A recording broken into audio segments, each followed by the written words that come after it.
नमस्कार। छत्तीसगढ़ कॉन्क्लेव में बात करेंगे अपने अन्नदाता की, अपने खेतों में काम करने वाले हमारे किसानों की, खेतीहर मजदूरों की।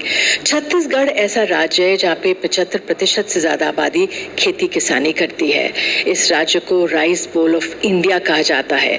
सबसे ज़्यादा मिलेट्स का उत्पादन इसी राज्य में होता है। इस राज्य की 44% से ज़्यादा जो क्षेत्रफल है वो घने हरे भरे जंगलों से भरपूर है। सरकार का दावा ये है, छत्तीसगढ़ सरकार का, कि 2020 में जब कोरोना काल आया तो ये राज्य सबसे पहले था जिसने किसानों की आर्थिक मदद की।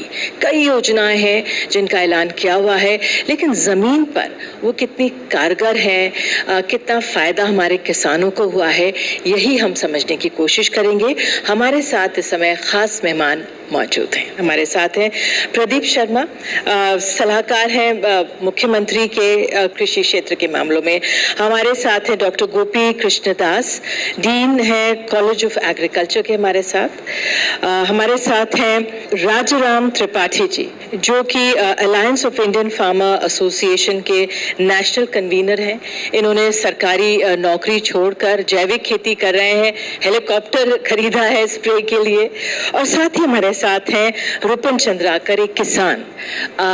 और इन सब लोगों से हम जो ज़मीन से जुड़ी हुई जो समस्याएं हैं वो समझने की कोशिश करेंगे छत्तीसगढ़ में, या क्या कहाँ तक आगे बढ़े हैं। तो पहले मेरा सवाल आपसे ही है प्रदीप जी, तमाम योजनाएं और किसान जो है फोकस में रहा है। अभी हम मुख्यमंत्री को सुन रहे थे, बहुत उन्होंने बातें की हैं।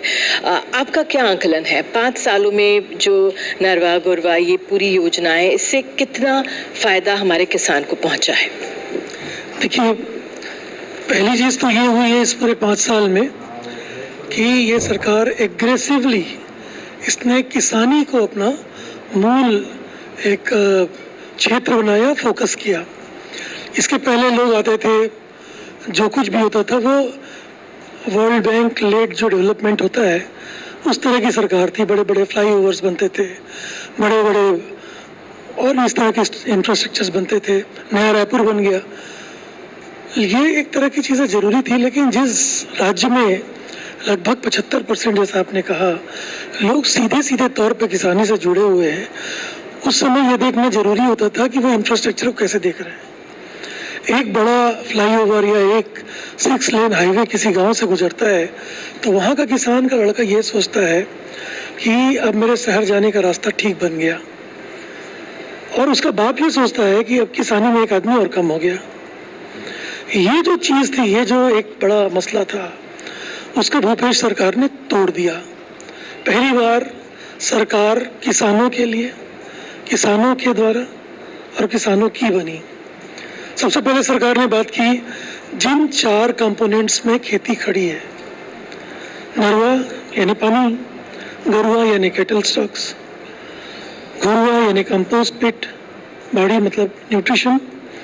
तो उसमें जो जैसा मुख्यमंत्री जी कह रहे थे, पानी हमारे लिए एक इम्पोर्टेंट चीज़ इसलिए है, छत्तीसगढ़ सेंट्रल इंडियन स्टेट है जिसके बारे में लोगों के ध्यान में नहीं आता कि हिमालय के बाद दूसरा सबसे बड़ा रिवराइन सिस्टम छत्तीसगढ़ है।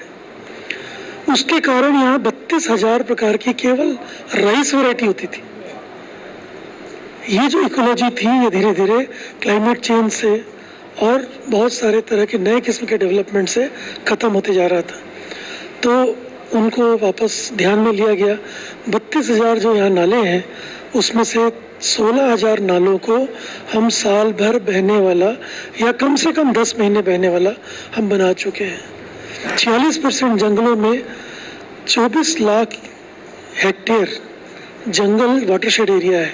तो 24 लाख हेक्टेयर जो जंगल का वाटरशेड एरिया है उसका 22 लाख हेक्टेयर आज वाटरशेड कवर्ड है, यानी वहाँ पानी है।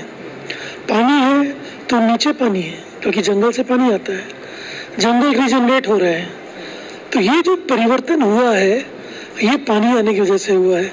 तो पानी उससे सीधा सीधा जुड़ा एग्रीकल्चर था। राजाराम जी, तो जो आपने कहा गया कि एक नौकरी छोड़कर आपने हेलीकॉप्टर खरीदा, जैविक फार्मिंग आप कर रहे हैं, ये कैसे ये विचार आया, ये सोच कैसे बनी?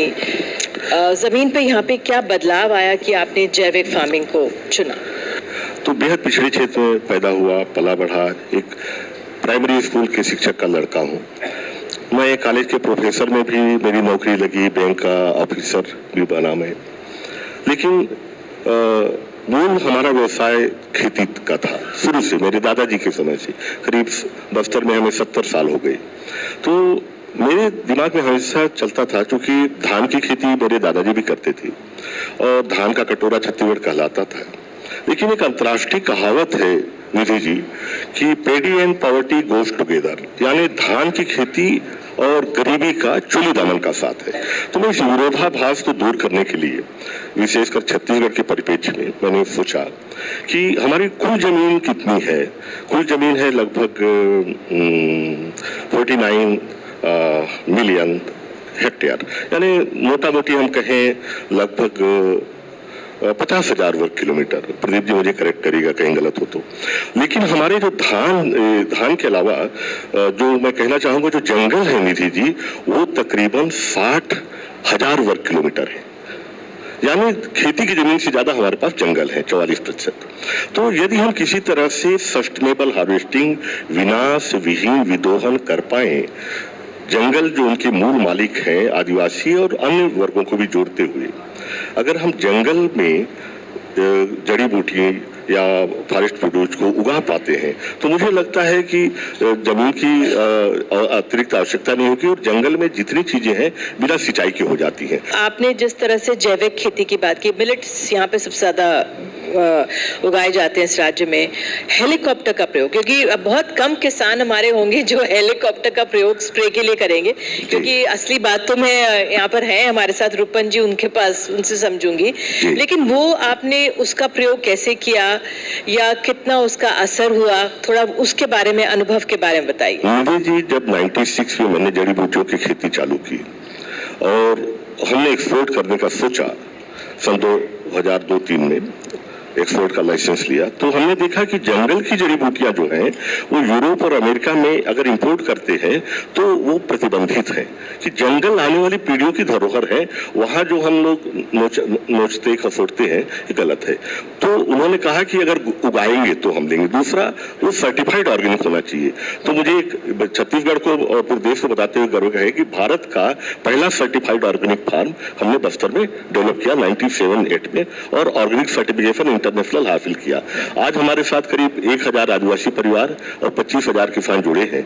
तो मैं पहले बताना चाहूंगा कि जो हेलीकॉप्टर हम ले रहे हैं वो कोई सैर सपाटे या घूमने के लिए या राजा राम जी के उपयोग के लिए नहीं है। हमने विशुद्ध खेती के दृष्टिकोण से करीब हम 50 गांव सेलेक्ट कर रहे हैं जो जैविक हैं, और जहां पे हम जो 1 महीने लगते हैं छिड़काव में, मतलब 1000 एकड़ है निधि जी, तो आज यहाँ पे छिड़काव होता है, कल यहाँ होता है, और जब तक अंतिम जगह पहुंचता है तब तक बीमारी फिर से आ जाती है कोरोना की तरह। यही कारण है कि हमारे देश का जो औसत उत्पादन है अमेरिका और यूरोप से कम है, जबकि बीज तो हम वही उपयोग कर रहे हैं, वही मल्टीनेशनल कंपनी है, खाद वही कर रहे हैं, जमीन बेहतर है, मेहनत ज्यादा करते हैं, फिर 20% कमी कहाँ से आ रही है। उसे कवर करने के लिए हमने ये तय किया कि हम अगर हेलीकॉप्टर से 8 घंटे में हम पूरा गाँव कवर करेंगे। और साथ ही साथ जो जंगल में आग लगती है, हर साल बस्तर में अरबों की क्षति होती है, तो अगर हमारे पास हेलीकॉप्टर है तो मैंने सोचा इससे करके दिखाऊंगा, तो गवर्नमेंट जरूर टेक ओवर करेगी, सहायता भी करेगी। तो हम 5 से 7 मिनट में बस्तर में कहीं भी 10 मिनट में पहुंच के आग को बुझा ले सकते हैं। ये अपने आप में बहुत बड़ी उपलब्धि है। और डॉक्टर दास, आपसे, आप डीन है एग्रीकल्चर यूनिवर्सिटी के, यहाँ पर आपका क्या आकलन है, छत्तीसगढ़ में क्या बदला है? जो क्रॉप डाइवर्सिफिकेशन की बात हुई है, अभी जिस तरह से बात कर रहे थे, जो खेतीहर मजदूर हैं या जो हमारा उत्पाद होता है, तमाम बीमारियां होती है, उसके निवारण के लिए भी कदम उठाए जा रहे हैं। आपका आंकलन क्या है, क्या बदलाव आया है 5 सालों में? छत्तीसगढ़ में ट्रांसफॉर्मेशन शब्द जो है ज़्यादा एप्रोप्रिएट रहेगा। ट्रांसफॉर्मेशन हुआ है, वो दिख रहा है, धरातल पर भी दिख रहा है, योजनाओं पर भी दिख रहा है। मैं आपके ध्यान में लाना चाहूँगा, मैं मूलतः यहीं का रहने वाला हूँ। मैं 79 में इसी कृषि महाविद्यालय में पढ़ने आया था और आज वहाँ पर मैं डीन हूँ। तो मैंने ट्रांसफॉर्मेशन होते हुए देखा है छत्तीसगढ़ को। मेरे घर में भी खेती है, मैं लोरने के पास मेरा गांव था, मुंगेली का रहने वाला हूँ मैं। तो बहुत चेंजेस हुआ है, विगत 5 वर्षों में भी काफ़ी ट्रांसफॉर्मेशन एग्रीकल्चर राइट सेक्टर में हुआ है। मैं चूँकि थोड़ा समय के सीमा को ध्यान में रखते हुए मैं अभी अपने एग्रीकल्चर यूनिवर्सिटी के बारे में बताऊंगा। जब मैं पढ़ने आया था तो यहाँ पूरे मध्य प्रदेश में 6 कृषि महाविद्यालय थे। इसमें छत्तीसगढ़ में मात्र 1 कृषि महाविद्यालय रायपुर में था। 60 लोगों को एडमिशन मिलता था, मात्र 60 बच्चों को। अभी छत्तीसगढ़ में राज्य बनने के बाद और अभी विगत 5 वर्षों में देखेंगे कुल मिला के 3 जो है विश्वविद्यालय है। एक एग्रीकल्चर यूनिवर्सिटी है इंदिरा गांधी, दूसरा महात्मा गांधी उद्यानिकी और वानिकी विश्वविद्यालय अभी विगत जो सरकार हमारे हैं उन्हीं की देन है, और उसके पहले वेटनरी कॉलेज कामधेनु जो है बन चुका है। एग्रीकल्चर के 36 कॉलेज हैं, लगभग 2500 बच्चों को प्रवेश दे रहे हैं अंडर ग्रेजुएट पे। उद्यानिकी में लगभग जो है 16 कॉलेज जो है 17 कॉलेज हो गए हैं, उसमें करीब 1000 बच्चों को एडमिशन दे रहे हैं।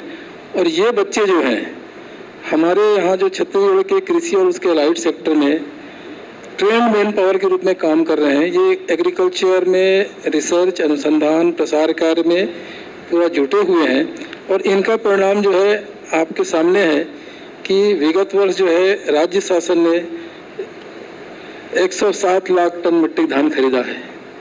बाकी चीज़ें तो मुख्यमंत्री जी ने और बी शर्मा जी ने और त्रिपाठी जी ने बताया है। ये बताता है कि जो हमारा विकास जो है समावेशी विकास की तरफ बढ़ रहा है, जहाँ पर रोजगार का सृजन हो रहा है, लोगों की आर्थिक उन्नति हो रही है, और केंद्र शासन राज्य शासन दोनों जो है किसानों के दिशा और दशा को सुधारने में जो है अपना कदम बढ़ा रहे हैं, बहुत सारी योजनाएं बना रहे हैं। सुधार की गुंजाइश तो हर समय रहता है, आगे भी रहेगा, क्योंकि पहले खेती होता था जीविकोपार्जन के लिए, अभी खेती जो है व्यवसाय का रूप ले चुका है। आप देखेंगे कि पहले तो गांव में, चूँकि मैं गांव में अपना समय गुजारा हूँ, तो मजदूरी जैसे घर गांव में जो काम करते थे उनको पैसा नहीं मिलता था, काम के बदले अनाज धान मिलता था, जिसको बनीभूति बोलते थे। अभी जो है ये सब बंद हो गया है। किसानों की जो है स्थिति इतनी खराब नहीं है। जैसे मैं तो देखा हूँ कि किसान जो है कुंवार के महीने में, जो छत्तीसगढ़ में कुंवार का महीना आता है, तो किसानों के पास घर में खाने को नहीं रहता था। गांव का जो समृद्ध किसान रहता था, जो आर्थिक रूप से सक्षम रहता था, उसकी कोठी में धान रहता था, उसको उनको देते थे बाड़ी के रूप में, बदले में कुछ जब धान कटता था तो वापस मिलता था। ये स्थिति नहीं है। किसान जो है कर्ज के जाल में फंसा हुआ था, उनका घर खेत बिक जाता था और वो एक प्रकार से कमियां बन के रह जाता था। ये सब स्थिति से निजात तो मिला है। चूँकि हमारा जो किसान है ये स्मॉल और मार्जिनल किसान है, तो इनके लिए कुछ योजनाओं का प्रभावी क्रियान्वयन की आवश्यकता है। उसमें राज्य शासन कार्य कर रहा है।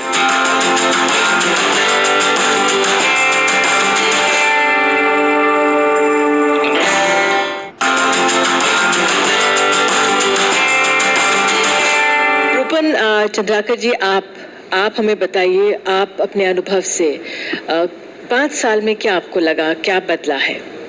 अब देखिए, अभी हमने तीनों का स्पीच सुना है। मैं मानता हूं कि राज्य सरकार ने 2500 पर धान खरीदी किया, उससे थोड़ा राहत तो जरूर मिला है। अन्य राज्यों के मुकाबले ये ज्यादा है, मुझे बताया जा रहा है। अन्य राज्यों में, आसपास के राज्यों में कम है। क्या है, आप बताइए प्रदीप शर्मा जी, किस तरह की स्थिति है? और ये कहा जाता है अक्सर कि जो ये दिया जाता है ये केंद्र की तरफ से समर्थन मूल्य आता है। देखिए, केंद्र की तरफ से समर्थन मूल्य आता है 1925 रुपये। अच्छा। उसके बाद राज्य सरकार जो है उसको टॉपअप करती है। आदान जो इनपुट सब्सिडी है उसके स्वरूप में हम हर एकड़ में धान के खेतों में 9000 रुपये देते हैं, तो वो जाके 600 रुपये का एक्स्ट्रा टॉपअप होता है। तो ये जो 625 रुपये वो और ये 925 मिला के 2650 से होता ये है कि धान का, यदि आप स्वामीनाथन आयोग की तरफ से जो समर्थन मूल्य निकालने के तरीके हैं वो 3 तरीके हैं। तो उसमें जो पहला तरीका है कि कितना खेती में लगा और उसके बाद जो मजदूरी लगी दोनों को मिला दो और समर्थन मूल्य निकाल दो, उसे थोड़ा ऊपर करके। लेकिन जो किसान ने श्रम किया, उसके परिवार ने जो पैसा उसमें लगाया, उसकी कहीं कोई गणना नहीं होती, उसको 80 बोलते हैं। तो उसको छत्तीसगढ़ सरकार ने कंसीडर किया और फिर 9000 रुपये सब्सिडी दिया। रूपन जी, आप कुछ कहना चाह रहे थे? हाँ, मैं ये कहना चाह रहा हूँ। हाँ। किसान 14 कुंटल 80 किलो 2500 के रेट में शासन को विक्रय किया है। बाकी अपनी उत्पाद 13 और 14 रुपया किलो कहें या 1300-1400 रुपया क्विंटल कहें, किसान कर्ज से जन्म लेता है और कर्ज में दब के मर जाता है। ये किसानों की गणितीय दशा और दिशा ये ऐसा बना हुआ है। सारे किसान मजदूर पर भी आधारित है। जितनी जमीन पर उसको काम करना होता है मजदूर पर आधारित है, और शासन का जो शासन और प्रशासन ने ऐसा नीति बना दिया है जिस नीति के चलते जिस परिवार को वास्तविकता के आधार पर उसको लाभ मिलना चाहिए, जैसा कि चावल योजना मुख्यमंत्री जी बता रहे थे जी। भारत सरकार और राज्य सरकार की दोनों की नीति है मनरेगा का काम 2 घंटा में पूरा दिन का, तो वो अलाल हो गया। खेती में कोई करने वाला नहीं है। खेती का रकबा इसलिए घट रहा है, उत्पादन होगा, लाभ मिलेगा, और उसके साथ में शासन की ये योजना बनना चाहिए कि संपूर्ण धान की खरीदी न्यूनतम समर्थन मूल्य पर होना चाहिए।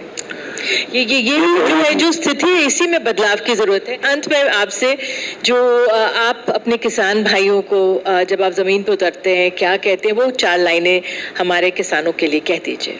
आओ मिलकर दशा सुधारे खेती और किसान की, यह सीढ़ी है भारत माँ के वैभव के निर्माण की।